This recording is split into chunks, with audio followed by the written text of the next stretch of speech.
All right, take two. Welcome back to the interview. Let's start by having you introduce yourself. Tell me your name, your tag, and where you're from. Alrighty, hi, I am Joseph. My tag you usually see me on Discord as Moonstone, and I am from Pasadena, California.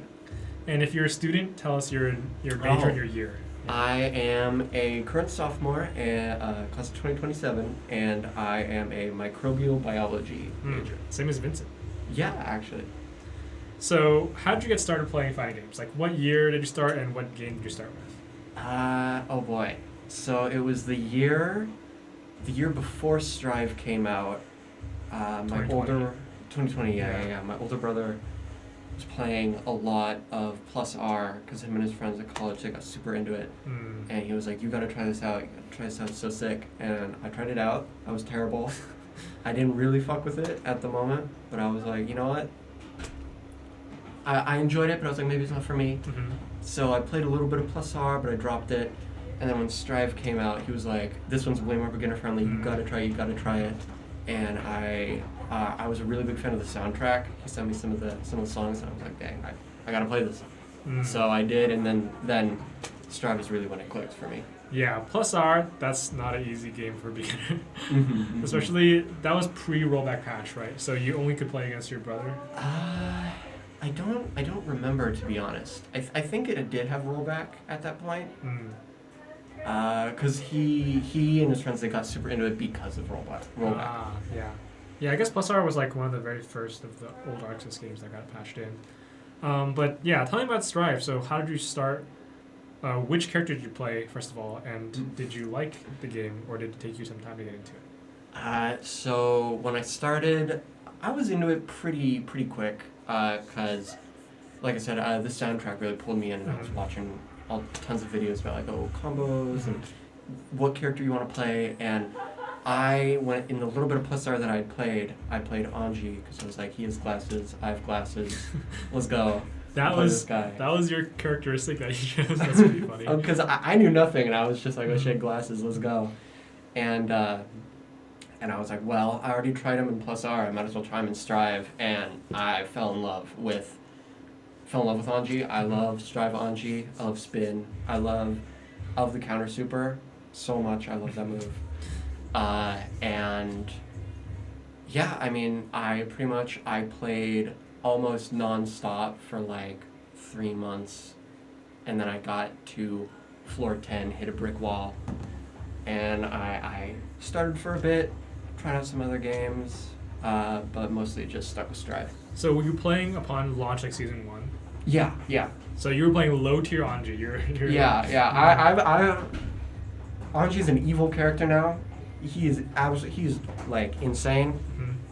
But I've been here since he was like, I don't want to say bottom 1 because I don't really remember, but since he was bad. So yeah, so no one can claim you're a bandwagoner. you're a day one Anji main. So, I guess, when did you start playing other fighting games? Was this before or after you joined the Berkeley Club? It was before the summer. Like I said, I tried out a couple different games. Like I tried Grand Blue for a little bit. Vanilla. Vanilla Grand Blue wasn't really my favorite. And then when Street Fighter 6 came out, when it was coming out, I was super hyped for it, cause when it was Street Fighter and it was Street Fighter 6, Tekken 8. They both had like a bunch of trailers, and me and my friends would. I had one friend who had played a little bit of Street Fighter, so he had some fighting game experience, and he was super looking forward to it too. We'd watch the trailers during lunch, and be like, "Oh my god, it's gonna be so good!" And then, so I was super hyped for Street Fighter 6. It came out. I played it for a little while. I think I found I really love. I like anime games mostly. Yeah. I think I like air dashing, that kind of stuff. So I enjoyed Street Fighter 6 a lot, but I was also really bad at it in a way that I think like Strive lets you get away with some stuff that Street Fighter does not let you get away with, for good reasons. But yeah, I didn't really stick with that too much, and I play more Strive pretty much. So when did you find out about the Berkeley Club? So it's kind of a funny story because I remember I was I was really looking forward to the Smash Bros. Club at first because I was like, I played a lot of before I played fighting games in middle school. I played a good amount of Smash Bros. With my friends, and I was like, oh, I'm gonna play Smash. I'm gonna play Smash. That's gonna be my thing. Even though I played more Strive, I hadn't played Smash in like almost a year when I first came as a freshman. And the idea of there being a fighting game club never really clicked in my head. And then I remember I was eating with my roommates, and there was one other guy one of my roommates had met, and we were talking about Smash, and I was like, yeah. I was like, I wish I knew. I forget how it came up, but it was like, oh man, I wish I knew if people played Strive or if people played fighting games. It was like, it was at. I want to say it was Caltopia. He was like, oh, I was there earlier. They had a booth, and I was like, oh my god. Once we finished, I went back to my room, grabbed my controller, and I was like, I gotta go. So I went straight down to Caltopia, and I was like looking for the booth, and I found it. I remember I came up and I was like, oh, please Strive. And Brian said that if I beat Eric, I could be president of the club, and I was like, oh, I gotta lock in. I gotta be ready. I gotta be president. And then, I mean, he washed me. I'm gonna be real. But it's a rite of passage. Yeah. I got one good combo, and he was like, oh, you got combos. So I that felt good. And then I started coming, and I kept coming. Mm-hmm. That's funny. So the Caltopia booth reached you with like 1 degree of separation. Mm-hmm. It's like you weren't the one who initially found it, but we found your roommate, and that was enough. Mm-hmm. Mm-hmm. Yeah. So, yeah. So that was during your freshman semester? Yeah, this it was was like fall 24 or fall 2023.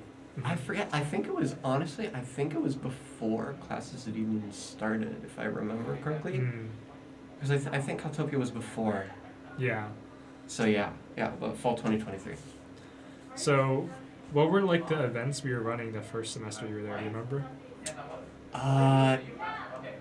Beyond the first few meetings where there was a lot of people playing anything, like there were some people who were playing Strive, there was a lot of Street Fighter 6, and Melty Blood was giant. Yeah. I think the first event was the Melty Blood Beginners Tournament, and I got the game, and I was trying to pick a character, and I picked, I forget her name, like, Ref Spy, I think. She has the giant, like, cello pile bunker, because Armored Core 6 had just came out, and I loved the pile bunker in that game, and I was like, oh, I mean, it's a pile bunker, I gotta try it. Character didn't really click with me, game didn't really click with me at that, just yet, and I wasn't super into it, so I remember the first few meetings, it was mostly me. Everyone would play Melty Blood, and then I would like swap between Guilty Gear and Street Fighter, and I would play against Jin for like hours. Yeah. I wonder what happened to him. Yeah, he hasn't come this year, I think. There were many like members who were just here for like a blip, and then now we never hear from them again. Anyways, that's why we do these interviews, so that if you were to ever disappear without a trace, at least we would know where you were. So, in the club, mainly as a Strive player, did you end up trying other fighting games that piqued your interest? I've come to really like Melty Blood. I'm terrible at it, but I think it's really fun. I think it took a little while, but the next game that I got super into that I really liked was Tekken 8 when it came out.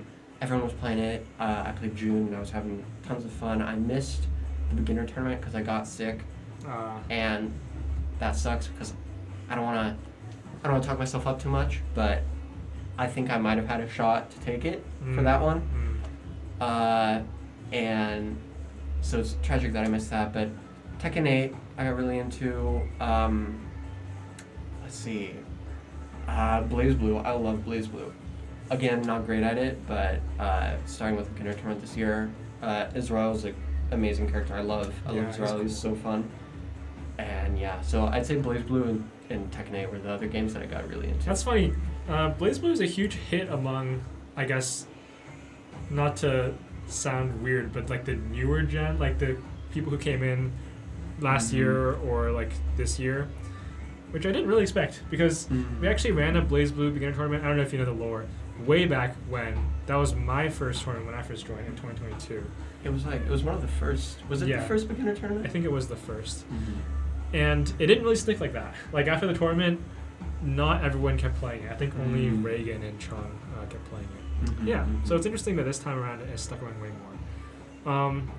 But on the topic of trying new games, is there a game that you would want to try that you haven't been able to play, or a character that you want to try that you haven't been able to play? It's new, so there's a bit of recency bias, but I've been watching Maximilian Dude play a lot of City of the Wolves, and I really want to try it. And I mean, I played a little bit of it for the beginner tournament, but not nearly enough. And Third Strike was so much fun. I want to play more Third Strike for sure. Who'd you play in Third Strike? I played Makoto. I knew one combo, and I couldn't land it. So yeah, old game combos are hard. But yeah, but I thought she was super fun. Like I saw some videos online, like the TDs. I'm like, oh, I gotta learn this. How do you usually pick your characters? I'm gonna be honest. Usually, what I do is I look up on like Reddit. I look up the game characters like Anji, and usually nothing comes up. Well, yeah, because Anji's very unique. So then I used to look for a Rekka, but after Israel, I think I just like characters with big damage. I think I've discovered that. Yeah, that seems to be the connecting thread between Azrael and Makoto and Anji. That does make sense. Yeah. So okay. Big damage. Changing topics a little bit, I wanted to ask you this because I know you're a big like FromSoft and Resident Evil enthusiast. Yeah. So tell me about your non-fighting gaming interests. Like, what else do you like to play? Well, of course, I love FromSoft. I love Miyazaki. I love survival horror, Resident Evil, Silent Hill. Giant fan of survival horror. I like Monster Hunter, big fan of Monster Hunter. But I'd say for the most part, yeah, I like Souls-likes, I like Monster Hunter, and I like my big two are Souls-likes and survival horror. If it's a Souls-like, survival horror, I'm probably gonna love it. I feel like the game genres you're into are not for the faint of heart. You know? like not the kind of games you would give to like your grandma or something. Yeah. Fighting games, horror games, and what was the last one? Souls-like. Yeah, Souls-likes, yeah. yeah. I mean, I don't know what it is. It's just they're great, man. They're great, man. I think there's I'm trying to think of a way that doesn't sound stupid, but there's something fun about there's something really rewarding about like fighting through the struggle in a Souls-like in a fighting game, even where it's like I can lose like 20 matches in a row, but then if I take one, it's like, oh, the dopamine hits like crazy. Yeah, it's funny because I see a lot of people online talking about Souls-likes, like, oh man, I love learning the boss pattern and like just slamming my face into the wall and dying until I get it correct. I'm just thinking like, damn, you'd be a great fighting game player. Honestly, yeah, I think. I mean, again, I think it's easy to say like, oh, there's things I like. They're really similar, but genuinely, I do think Souls-likes and fighting games have a lot of like connective tissue where it's very, very grindy. Very you need to try, but there's visible improvement you can see in your gameplay and as you grow as a player. What's your favorite Souls-like? Bloodborne. Yeah, I mean. Easy answer. Yeah. Bloodborne was my favorite game. I'm a Bloodborne stan. Forever trapped on the PS4. Yeah. Tragic. Soon to be sorta on the Switch too. Kinda, but the multiplayer spin-off? The multiplayer spin-off. Miyazaki hasn't filmed me yet. I can't talk about it. He hasn't filmed me yet. It's a good time to be a FromSoft fan, man. Like, you get a new game every year or so, even if it's like not necessarily a traditional Souls-like. What about like, have you played like Lies of P or like? Oh, I love Lies of P. I love Lies of P. Lies of P is great game. The way they like combine the Sekiro parry with the more traditional Souls-like, it's so good. In terms of other Souls-likes, honestly, I haven't played too many. I really want to play the new one, Kazan. It's a DNF Souls-like. Oh, interesting. Yeah, it's you play as the Berserker, and I really want to play that one. But apart from Lies of P and Souls games, and FromSoft games, I honestly haven't played as much of the Souls-like genre. Have you heard of Another Crab's Treasure? Yes, I really want to play that one because it's like 3D platformer Souls-like, which I also have a really soft spot for 3D platformers. So I just think the aesthetic is such a goofy change from like all the other Souls likes that are so grim and dark. Yeah, it's super fun. I've heard great things. What about outside of gaming? Any hobbies there? Nothing that I would say is like really stand out. Just like, I enjoy a good movie. I'm a big horror fan. Who could have guessed? Yep. But I read not as much as I used to, but I read a fair bit. I love short stories, that kind of stuff. Also horror literature, I assume. Also horror literature, yeah. Horror short stories go crazy. And I'd say I haven't done it in a while, but I used to really like hiking a lot. I love backpacking, but I hurt my shoulder, That so sucks. can't really do it as much anymore. Yeah, there's some nice areas around the East Bay for hiking, even in Berkeley itself, but a lot of times you need a car. That's like the big restriction. Yeah. As a student, it's tough. Okay, to wrap things up, I've asked this to the other would-be officers as well, but you're going to be an officer next semester. Do you have any plans for tournaments, events, anything for the club in the future? Well, one thing that I haven't got, I know it happened in the past, but I haven't gotten to do yet, has been a Plus R tournament. So I'm very excited to hopefully get that to happen. And otherwise not really. I'm just I as an officer, I just want to make sure that the club stays healthy, stays where it is. I want to hopefully run some more like you've run a lot of really cool, just kind of one-off events throughout the semester. This year with like the Jeopardy was super fun. Earlier we had, it was very like low key, but we had like the Valentine's Day 2v2s on funny. Mortal Kombat 9. I think just maybe setting up something like halfway between tournaments where it's just like you don't need to do any prep, just kind of come, have fun. I think could be a really nice way to add some stuff to the They're good for the vibes, I think, of the club. I think the less pressure you put on people, the more likely they're able to come and have fun. Yeah. No, I love it here, man. I love the fun game. That's what I like to hear. All right. I'm going to stop the recording.